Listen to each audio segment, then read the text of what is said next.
Hi, everyone, and welcome to Our Disabled Future, a series where disabled voices lead the way. I'm your host, Nico, and it is a good day for disability inclusion. Each day during Disability Pride Month and beyond, I'm amplifying real disabled stories, where we are, where we want to go, and how the heck we're going to get there. Together, I think. Today, I'm thrilled to be joined by Fred. Let's dive in. Hi, Fred. Thank you for joining me. Hello, Nico. It's a pleasure to be here with you. Thank you. So tell us about yourself and about your disabled life. Sure. Well, the short of it is, if you will, in 1980, I was 18 years old, on vacation with my family, just about 4 days before my first year of college, starting my first year of college, on vacation at the beach in Delaware, and dove off of our family's cabin cruiser and did not know that the bow of the boat was resting up on a sandbar. So hit in about a foot of water, hit the top of my head, became paralyzed from the chest down immediately. Was flown to Thomas Jefferson University Hospital in Philadelphia. It spent a month there, and then the next 6 months at McGee Rehab, also in Philadelphia, learning how to be as independent as possible, and regaining my strength and just being able to, um, once I left there, again, to be as independent as possible. I When I got out of the hospital, the college that I was going to go to was not accessible, so I had to go to Plan B and went to a local college here in Delaware. Help them actually, make the campus as accessible as possible because they didn't have anybody with a disability that had gone there before.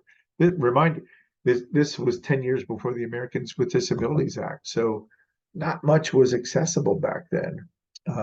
But was able to uh, do what we could at the campus to make it accessible. Went on to get my associate's degree there, then on to Westchester University to get my bachelor's degree. Worked my way through college. First starting at Core States Bank of Delaware, and then over the years worked for a number of different companies, all through the ranks, and Aramark, based out of Philadelphia, Comcast, NBC Universal, and part of my job in my last two corporate roles was actually, gave me the ability to travel. So while I was working in my corporate role, was also building my experience and reputation, at first at the state level, then at the federal level, and eventually to the international level as a disability advocate, disability rights champion, and then with a focus on accessible and inclusive travel. In 2019, I left my corporate role to devote my full time to my passion, which is working on behalf of people with disabilities around the world to help make it more inclusive and accessible, and with a focus on inclusive travel. It's been truly a wonderful thing, a wonderful experience, working with governments and businesses and individuals all around the world, to make the world a better place for everyone, frankly, and being able to watch and experience the impact of having an accessible destination, and making sure that individuals and their families or caregivers can actually travel there.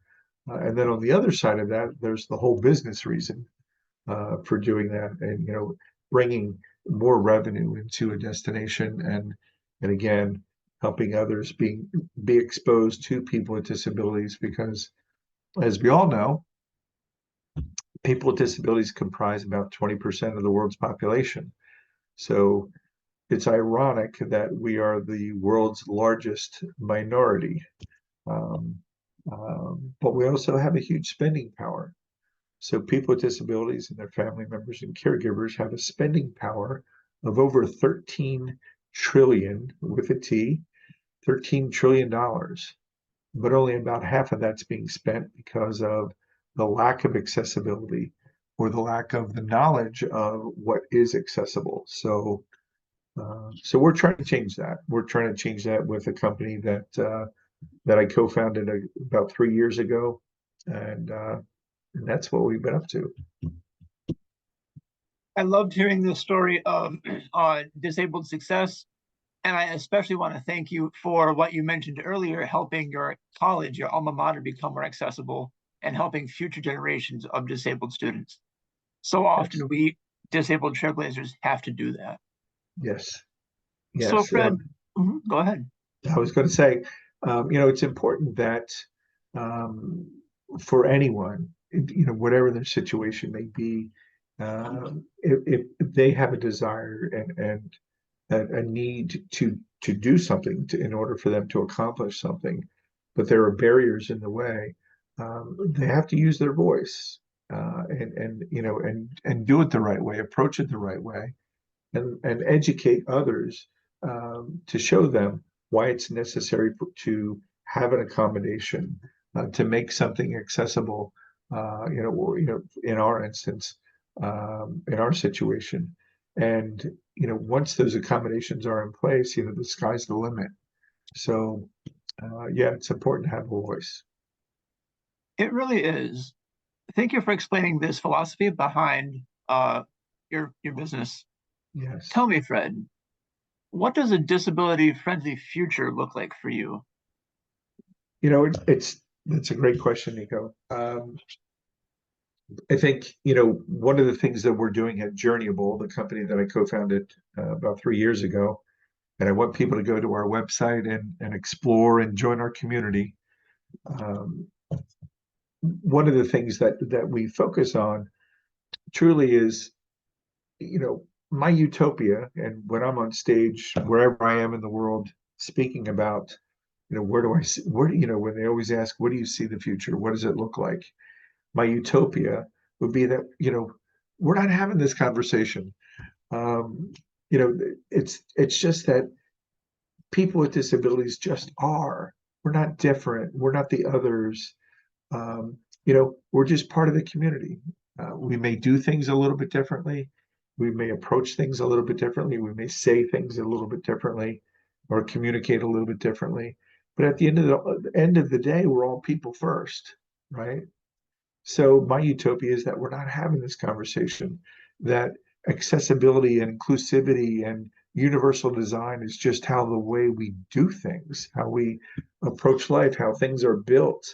And while we're going through a period, no doubt, right now here in the U.S. and that's impacted other places around the world, where it may not feel comfortable to us. We may not be sure um, how things are going right now because we're being faced with barriers imposed upon us, by government and other means.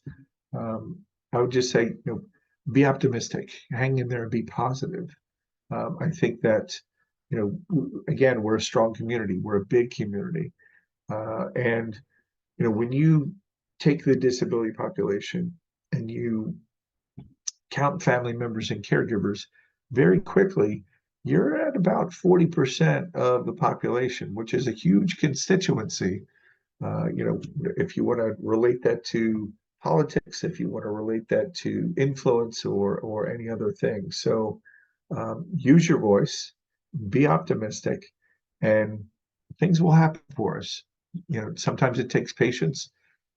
God knows I've had to learn to be patient over the years, but I think if you approach things in a positive way, in an optimistic way, join forces with others and other organizations, things will happen. That's awesome. I love that call to action. Thank you. You're In your welcome. response, I hear a call for greater access and a future where disabled people are included right at the start rather than being added in later on.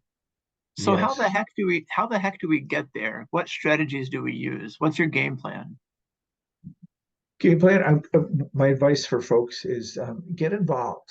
Don't be silent. Get involved with either through volunteering or organized or structured organizations. Feel what other people are feeling. Be empathetic. and try to understand what others are going through, and then together work on things, projects, yeah, helping to get involved with nonprofit organizations who are, voices and leaders for legislation that's, being passed, or things that need to happen.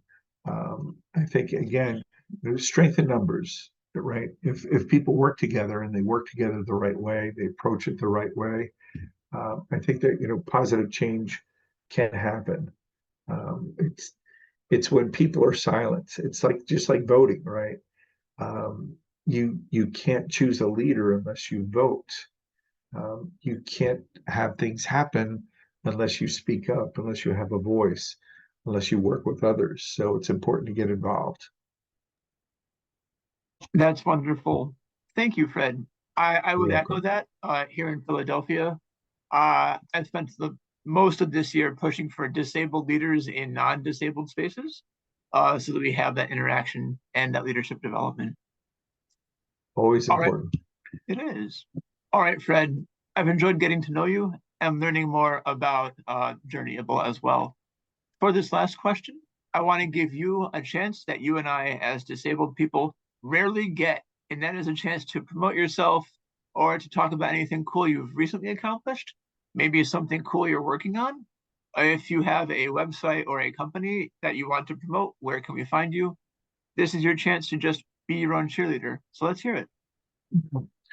Again, I don't want to talk about myself as much as I want to talk about this great organization that we have formed called Journeyable. So go to www.journeyable.org. We're a nonprofit organization. We believe that everyone has the right to travel limitlessly. We would love for you to join our community and interact with others, learn from each other, share stories, educate others. But more importantly, be advocates for inclusive and accessible travel. And again, we can only do that if we come together to do that. And that's what we believe at Journeyable, that we have so many people, so many individuals, so many organizations working in silos. So if people are looking for information about, geez, I wonder if this part of Spain or this part of Chile is accessible, you can come to our site. You can find stories from people of all different types of disabilities and their experiences, learn from them, send them questions or interact with them directly, and share your own stories. It's important. It's important that we come together, support one another, and together we can be a great force. Fred, thank you. I'm looking forward to what the rest of this year has for you and for Journeyable. And for you, Nico, thanks for having me. Thank you. All right, folks, tune in next time. Remember, this is our disabled future, and we're building it one day at a time together. Wherever you go or whatever you do, I'm rooting for you, and I can't wait to see what you do next. Bye.